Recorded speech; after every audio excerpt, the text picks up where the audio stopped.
जानबूझ के इसलिए मैंने पहले इस्तीफा दिया। हो सकता है अगर हम आज दिए होते तो कहते कि इनको टिकट नहीं मिला था इसलिए। अब हम NH 139 का विषय उठा रहे थे तो उस पर प्रश्न आ रहा था। भ्रष्टाचार पहली बार पिछले 3 दशक में बिहार का मुद्दा बना है। कार्य जुड़े हैं, वो होना चाहिए। कहीं ना कहीं वो पिछले 3 महीने में नहीं हो रहा। तो अरुण कुमार जी से बड़े नेता थे हम उस समय, वो सक्षम नहीं थे अपनी बात चिराग जी के साथ रखने को। क्या हो रहा है बिहटा औरंगाबाद रेल लाइन पे, क्या हो रहा है औरंगाबाद में मेडिकल कॉलेज पे। ये तो वही बात हो गई कि अरुण भारती क्या मनमानी कर रहे थे। गलती हो सकता है मेरी ही हो, हम ये कैसे कह दें, हम जज तो है नहीं। जो राष्ट्रीय चैनल पर 3 मिनट तक हकलाते रहे, अपना ये नहीं बता पाए कि 10वीं कहां से पास किए हैं। अभी रिजाइन कर देंगे तो बिहार में भ्रष्टाचार मुद्दा बन जाएगा कि स्वाभिमान जहां टकराता है वहां भाई समझौता होता नहीं है। जी नमस्कार, मैं हूं राज पाठक और आप देख रहे हैं बुलेट न्यूज टीवी। देखिए, बिहार विधानसभा का चुनाव अब नज़दीक है। 14 नवंबर को तय हुआ कि किसकी सरकार बनने वाली है। लेकिन इस बीच जिस तरीके से राजनीतिक दलों में तमाम नेताओं का, खास करके कई नेता एक दूसरे दल में जा रहे हैं। इस बीच हमारे साथ में लोजपा के कद्दावर नेता कहिए, लोजपा ने बड़ी जिम्मेवारी जिनको सौंपी थी, कुमार सौरभ सिंह जी प्रवक्ता भी रहे, प्रभारी भी रहे। क्या ऐसी मुसीबत आ गई कि आपको जनसुराज का दामन थामना पड़ा, ये बताइए जरूर। लोग पूछ रहे हैं। नहीं कोई बहुत अच्छा चल रहा था आपका, फिर क्या वजह रही कि लोजपा छोड़ना पड़ा। ये तो तय है कि अच्छा नहीं चल रहा होगा तभी कुछ न कुछ हुआ है। ऐसा तो है नहीं कि सब कुछ बढ़िया था तो पार्टी बदलने का हमको मन है जब चुनाव नहीं लड़ना है या बाकी की चीज़ें नहीं है। और मैं आधिकारिक तौर पर ये बात कह रहा हूँ कि जिम्मेदारी मुझे छोटी नहीं मिली थी। बिहार का सह प्रभारी का दायित्व दिया गया था, उसके अलावा 2 राज्यों का सह प्रभार था। तो ऐसे में मैं ये नहीं कहूँगा कि चीज़ें सब कुछ ठीक थी और हम अचानक तय किए कि नहीं अब लोक जनशक्ति पार्टी में नहीं रहना है। लेकिन ये भी तय है कि मेरे राष्ट्रीय अध्यक्ष हों चिराग पासवान जी या मेरे प्रभारी हों अरुण जी, मित्रवत रहे हैं हमेशा। बहुत अच्छे माहौल में हम लोगों ने एक साथ बहुत मजबूती से काम किया है। या राजेश वर्मा जी हों या जितने राजू तिवारी जी हों, हमारे प्रदेश अध्यक्ष थे, हमेशा स्नेह उनका मिला। जितने भी हमारे नेता हैं, कोई व्यक्तिगत दुराव नहीं है या कोई व्यक्तिगत दुर्भावना नहीं है। मेरा सिर्फ इतना कहना है या मानना है कि किसी भी व्यक्ति को, अगर हम एक प्रवक्ता हैं तो एक प्रवक्ता के तौर पर कुछ दायित्व है जो बिल्कुल डिफाइंड होता है। डिफाइंड ये होता है कि अगर कोई विषय है तो उस पर हम अपना बयान, पार्टी का पक्ष रखें, ये मेरा दायित्व है। तो वैसे ही एक सहप्रभारी के तौर पर सहप्रभारी संगठन का मुझे दायित्व दिया गया था, तो उसकी भी अपनी कुछ चीज़ें हैं जो डिफाइंड और डिमार्केटेड होनी चाहिए और उसके आधार पर उसमें जो कार्य जुड़े हैं वो होना चाहिए। कहीं ना कहीं वो पिछले 3 महीने में नहीं हो रहा था और ये संवाद स्थापित करने की कोशिश की गई। कुछ चीज़ें मेरे तरफ से बोली गई कि भाई पहले ये क्लैरिफाई कर दीजिए, फिर से वैसे ही काम शुरू होगा। वो चीज़ें नहीं आई तो मेरे ख्याल से बहुत ज़्यादा आप स्टैग्नेंट होके कहीं काम नहीं कर सकते। दूसरी बात, इस पार्टी में मैं ऐसे लोगों के साथ काम कर रहा था जो पार्टी के सर्वोच्च नेता हैं।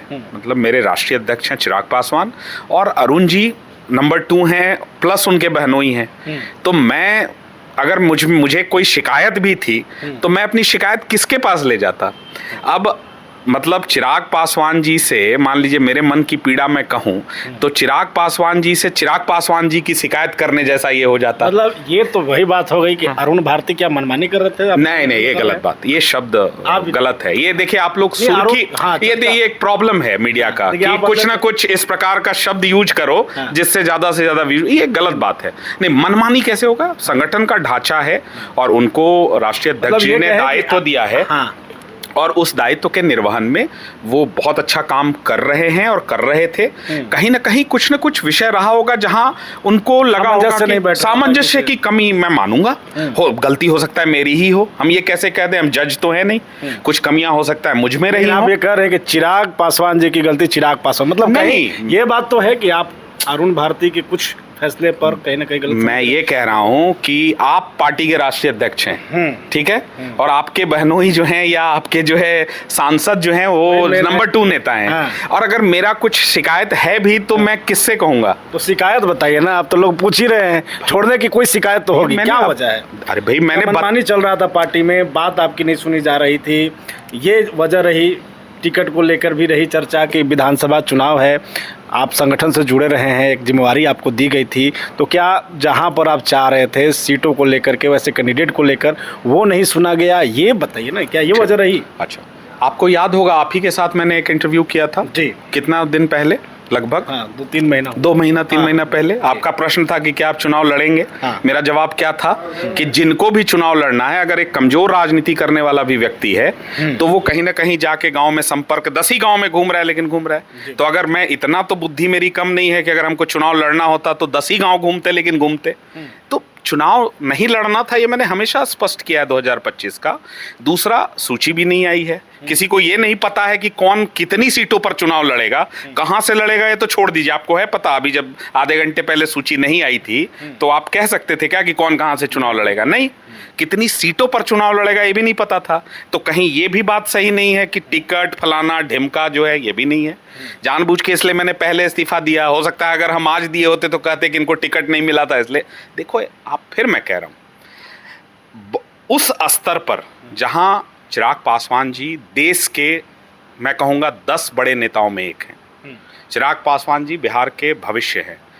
ऐसे लोगों के साथ जब आप काम करते हो तो शिकायत की कोई बात ही नहीं है भाई। मुझे जितना उन्होंने दिया, मेरे जैसे औरंगाबाद के साधारण बैकग्राउंड से, मेरे पिताजी इंजीनियर हैं, कोई पॉलिटिक्स में मेरे घर से नहीं है, मुझ जैसे एक साधारण कार्यकर्ता को 3 राज्य का सह प्रभारी उन्होंने बनाया, प्रवक्ता के जैसा दायित्व दिया है। तो भाई उन्होंने अपना दिया, मैंने भी प्रयास किया कि 100% दूं। उसके बावजूद कहीं ना कहीं हो सकता है मुझी में कमी रही हो, इसीलिए संवाद की कमी हुई, जिसके कारण आज मुझे अपना वो घर छोड़ना पड़ा है। लेकिन फिर से मैं क्लैरिफाई कर रहा हूं कि देखिए, बहुत फर्क नहीं है, और ये फर्क जानबूझकर आपके माध्यम से मैं लोगों को भी समझाना चाहूंगा। 2022 में जब मैंने चिराग पासवान जी को ज्वाइन किया था तो क्या वो पार्टी सत्ता में थी? नहीं, इकलौते सांसद थे, ना विधायक था, ना एमएलसी था, ना इवन ऑफिस नहीं था, कुछ नहीं था। नीतीश जी के अगेंस्ट में बिहार में जो वर्तमान सरकार है उसके अगेंस्ट में खड़े थे चिराग जी, और सत्ता जो है यहाँ उसके अगेंस्ट में अपने बिहार फर्स्ट, बिहारी फर्स्ट के अवधारणा के साथ बिहार घूम रहे थे। तो मैंने उस दिन भी जब चिराग पासवान जी सड़क पर थे तभी उनको चुना था। बाद में भाई बड़े नेता कल क्या निर्णय लेंगे उसमें एक छोटे नेता का तो कोई रोल होता नहीं है। कह रहे हैं कि कॉम्प्रोमाइज कर, मैं ये कह रहा हूं कि मैंने उस दिन भी संघर्ष को ही चुना था, और मेरा राजनीति करने का जो फलसफा है वो ये है कि वर्तमान में जो स्थितियां हैं 30 वर्षों से 35 वर्षों से बिहार में, ये परिवर्तन होना चाहिए। जो कहीं ना कहीं सत्ता में बैठकर वो सवाल हम नहीं उठा पा रहे थे, और उसके बीच में ये जो भी डिफरेंसेस रहा हो, तो मेरे पास और कोई विकल्प तो था नहीं। मेरे पास यही विकल्प था कि जहां प्रशांत किशोर जी जिस प्रकार का एक आंदोलन, एक विचार बिहार में लेकर उठे हैं, जिसमें जाति और धर्म की बात नहीं हो रही है, बिहार की बात हो रही है। बिहार में जो चीज़ें मिसिंग हैं उनके बारे में बात हो रही है। भ्रष्टाचार पहली बार पिछले 3 दशक में बिहार का मुद्दा बना है, जहां बिहार में सरकार में बैठे उप मुख्यमंत्री मर्डर के आरोपी हों, जो 3-3 बार नाम बदल चुके हों, जो राष्ट्रीय चैनल पर 3 मिनट तक हकलाते रहे, अपना ये नहीं बता पाए कि 10वीं कहाँ से पास किए हैं।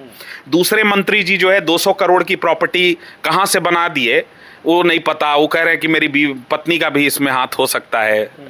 ऐसी चीज़ें जब सामने आ रही हैं, और बिहार के आवाम 13 करोड़ लोग देख रहे हैं कि किस बेशर्मी के साथ उसके बाद भी ये लोग सत्ता में बने हुए हैं। एटलीस्ट आप रिज़ाइन कर देते। नैतिकता का तगाजा ये है, और हम जानते हैं क्यों नहीं कर रहे हैं। अभी रिजाइन कर देंगे तो बिहार में भ्रष्टाचार मुद्दा बन जाएगा, पब्लिक को भी लगेगा कि हाँ भ्रष्टाचार हुआ इसलिए इनको निकाल दिया गया। तो लेकिन फिर भी बिहार की जनता देख रही है, और इसीलिए मैं कह रहा हूं कि आने वाले 5 वर्षों में हमारे यहाँ, अब हम NH 139 का विषय उठा रहे थे तो उस पर प्रश्न आ रहा था, हमको फोन आया, हाँ रोका जा रहा था, बजाते कहा जा रहा था, कह रहे भाई आप नितिन गडकरी जी का विरोध क्यों कर रहे हैं? अरे भैया, हमारे यहाँ 150 लोग एक साल में मर जा रहा है, और आप, अगर हम राजनीति कर रहे हैं और अपने जिले की ये सबसे बड़ी समस्या पर भी बोलने का अगर हमको अधिकार नहीं है, बोलने से रोका जा रहा था आपको? हाँ भाई, बजाते लोगों का फोन आया, बड़े लोगों का, कि भाई ये क्या कर रहे हैं आप। वो जो क्लिप वायरल हुआ तो उसके बाद कॉल आया कि देखिए इसका चुनाव का समय है, गठबंधन की चीजें चल रही हैं, इसमें इस प्रकार से आप लगातार हमलावर हैं, और सरकार पर बोल रहे हैं। सरकार पर बोल रहे हैं, एक्चुअली हमलावर हैं आप केंद्र के एक मंत्री पर। तो ये कैसे चलेगा? तो अब आप हमको बताइए। मतलब मजबूर हो गए थे लोग? नहीं, मजबूर नहीं। अरे भाई, हम लोग घुट कर रहे थे। हम लोग वैसे भी मजबूर हैं। हम लोग एक साधारण परिवार के बच्चे हैं, कोई बैकग्राउंड नहीं है, कोई बहुत बड़ा एसेट धन संपत्ति लेकर राजनीति करते नहीं है, तो ऐसे भी मजबूर ही मान लीजिए। हम लोगों को थोड़ा बहुत जो प्रेम लोगों से मिला है, जो शक्ति मिली है, उसके आधार पर, जितनी सूक्ष्म समझ है उसके आधार पर चीज़ों को करने का प्रयास करते हैं। उसमें कहीं ना कहीं हमारे बाप दादाओं का भी दोष है। अभी लाइव एक देख रहे थे आपका प्रेस कॉन्फ्रेंस, उसमें जब राष्ट्रीय अध्यक्ष कहते हैं कि विलय करने, वो बाप दादाओं का दोष है, लोग गलत वहीं रुक गए हैं, हम लोग गड़बड़ा जाएगा। तो देखिए, हमारे पुरखों का भी दोष है। अब ये जीन ऐसा दे दिए हैं कि स्वाभिमान जहां टकराता है वहां भाई समझौता होता नहीं है। तो आप लोगों का दोष है, ये देना नहीं चाहिए था। हम लोग भी घुट के बैठे रहते, लोग कुचलते रहता, वहीं तो चुपचाप बैठे रहते। बात इसी पर आपसे चर्चा हुआ था मेरा, अरुण कुमार जी पूर्व सांसद, वो भी चिराग पासवान के साथ कदम से कदम मिलाकर चल रहे थे, आप साथ में थे। उन्होंने भी पार्टी छोड़ा, कई चीजें सामने आई थी। उस समय कहाँ था स्वाभिमान आपका? क्यों आप आवाज नहीं उठा पाए? क्या वजह रही थी कि बहुत बढ़िया प्रश्न है। क्या कुमार सौरभ सिंह डॉक्टर अरुण कुमार को ज्वाइन किए थे? नहीं। लोक जनशक्ति पार्टी को ज्वाइन किए थे। चिराग पासवान नेता थे, मेरे भी और डॉक्टर अरुण कुमार के भी थे। अरुण जी के लिए आप हमको ये बताने की जरूरत नहीं है कि कितना सम्मान है मेरे मन में, ये बिल्कुल बताने की जरूरत है। लेकिन पार्टी मैंने लोक जनशक्ति पार्टी रामविलास ज्वाइन की थी। नेता के तौर पर मैंने चिराग पासवान जी को ज्वाइन किया था। अरुण जी के अपने इश्यूज थे, लोकसभा चुनाव में उनका टिकट नहीं मिला या जो भी चीज़ें हैं, वो उनका अपना विषय था, व्यक्तिगत विषय था, राजनीतिक विषय था उनका। इसका मतलब ये थोड़े है कि हम जो है कल जनसुराज से मेरे कोई करीब के व्यक्ति रिजाइन कर दें तो उनके साथ हम भी रिजाइन कर दें। ऐसा नहीं होता है भाई पॉलिटिक्स में। ये इमोशंस, तो ये तो उनका आया था सामने ना कि मेरा स्वाभिमान इसमें कहाँ से आ गया? गलत हुआ। अरे भाई एक मिनट, अगर कुछ गलत हुआ आप बात कहते। अरे भैया, तो अरुण कुमार जी से बड़े नेता थे हम उस समय कि उनकी ओर से हम अपना बात रखते। अरे भैया आप बताइए ना, अरुण कुमार जी से हम बड़े नेता थे। अरे भाई हम आपसे पूछ रहे हैं कि अरुण कुमार जी 2 बार के सांसद, 2 बार के विधान पार्षद, उनसे हम बड़े नेता थे। वो सक्षम नहीं थे अपनी बात चिराग जी के साथ रखने को।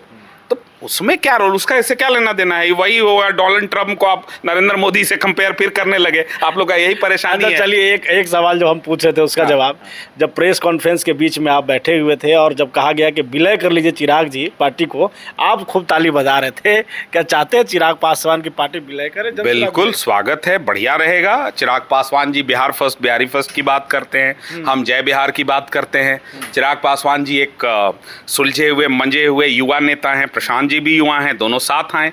लेकिन हमारे नेता ने कह दिया है कि भाई ना प्री ना पोस्ट पोल अलायंस तो होगा नहीं, तो एक ही विकल्प है कि मर्ज करना होगा। ये मेरे राष्ट्रीय अध्यक्ष जी ने कहा, तो ये मेरे लिए प्रसन्नता का विषय है। अंतर आप क्या देखते हैं? एक बिहार बदलाव की बात करता है, एक बिहार फर्स्ट, बिहारी फर्स्ट की बात दोनों करते हैं, और दोनों में अब आप आ गए हैं, जनसुराज को भी समझ रहे हैं। अंतर क्या है दोनों का, चिराग के बिहार फर्स्ट में और प्रशांत? मैं अंतर नहीं बोलूंगा, मैं समानता बोलूंगा।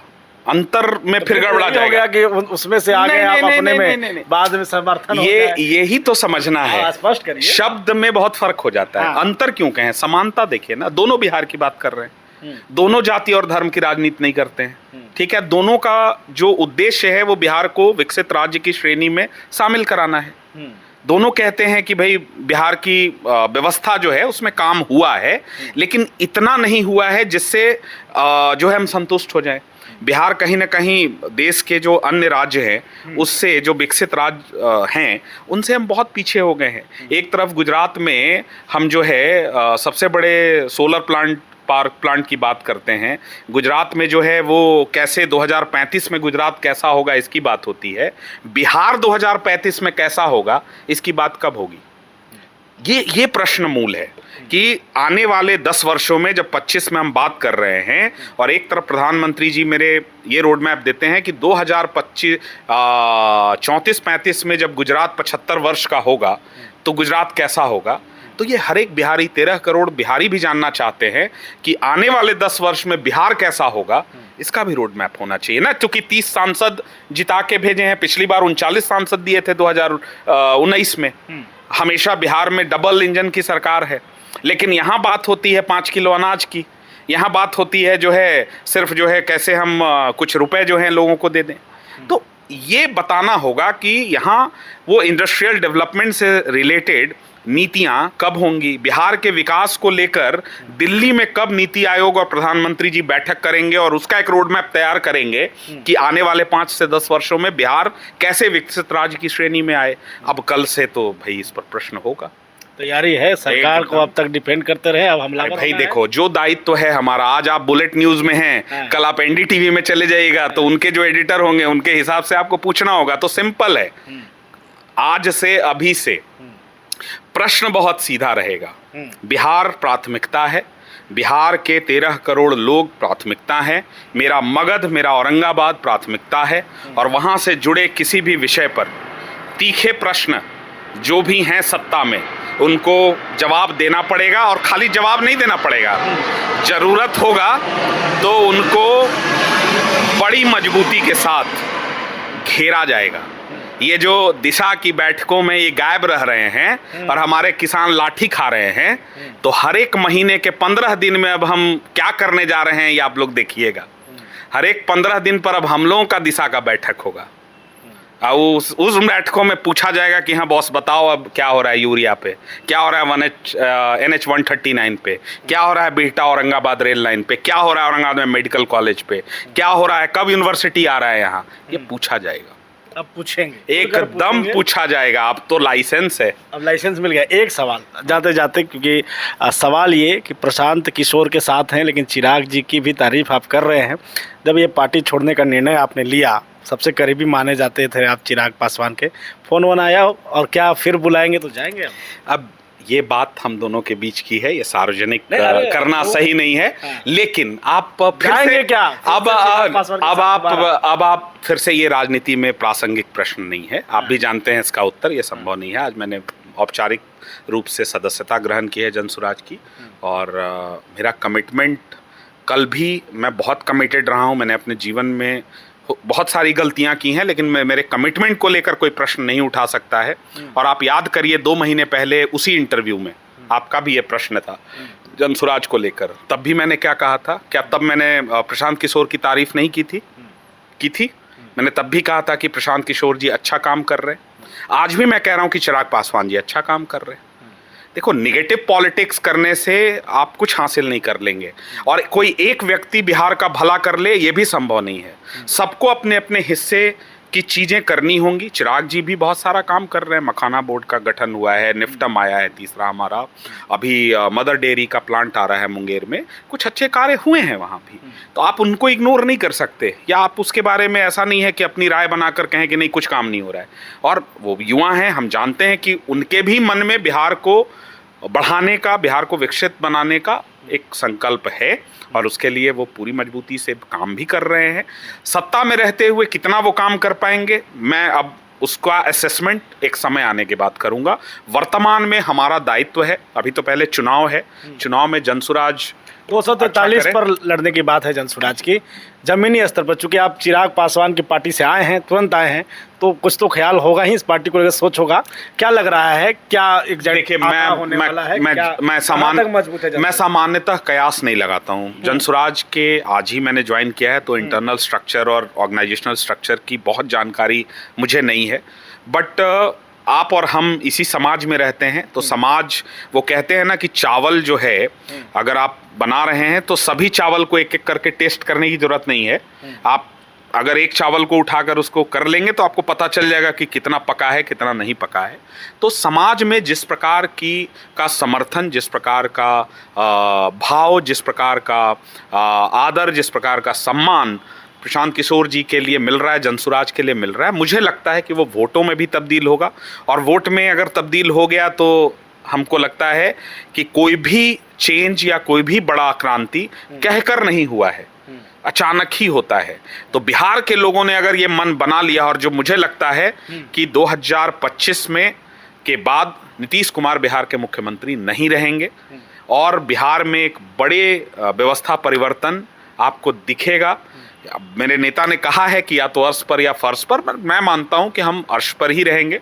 फर्श की ज़रूरत बिहार की जनता नहीं समझती है कि जनसुराज को है, इसलिए कि एक ईमानदार प्रयास है। आप 10 कमियां निकाल सकते हैं। प्रशांत किशोर की कोई मजबूरी नहीं थी बिहार में 3 साल घूमने की। देखिए, हम लोगों ने जेपी और लोहिया को नहीं देखा है। 50 में कांग्रेस के शासन के बाद 17 साल के बाद लोहिया ने अपने विचारों से देश का मूड बदल दिया था और 5 राज्यों में कांग्रेस की सरकार चली गई थी।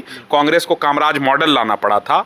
और फिर 67 के बाद 77 में जेपी ने फिर उखाड़ फेंका था। 77 के बाद फिर 89 में 12 साल के बाद बीपी सिंह ने उखाड़ फेंका था। फिर 89 के बाद 99 में अटल बिहारी वाजपेयी ने उखाड़ फेंका था। तो समय समय पर इस देश की जनता ने जनादेश के माध्यम से ये संदेश देते रहते हैं, इस देश की जनता देती रहती है। वैसे ही बिहार के 13 करोड़ लोग अगर मन बना लिए हैं तो 14 नवंबर का इंतजार करिए, आपको पता चल जाएगा कि बिहार में क्या होने वाला है। एक बहुत बड़ी क्रांति मुझे दिख रही है। चलिए, बहुत धन्यवाद हमारे साथ जुड़ने के लिए। बहुत धन्यवाद। कुमार सौरभ सिंह जी थे, लोजपा के प्रवक्ता रहे, लेकिन अब जनसुराज के साथ मजबूती से खड़े हैं और साफ तौर पे 243 पर जो जनसुराज की तैयारी है उसके साथ कदम से कदम मिलाकर चलेंगे। साफ संकेत है, जनसुराज के साथ ही आगे बढ़ना है और जनसुराज को ही मजबूत बनाना है। बने रहिए, देखते रहिए बुलेट न्यूज़ टीवी।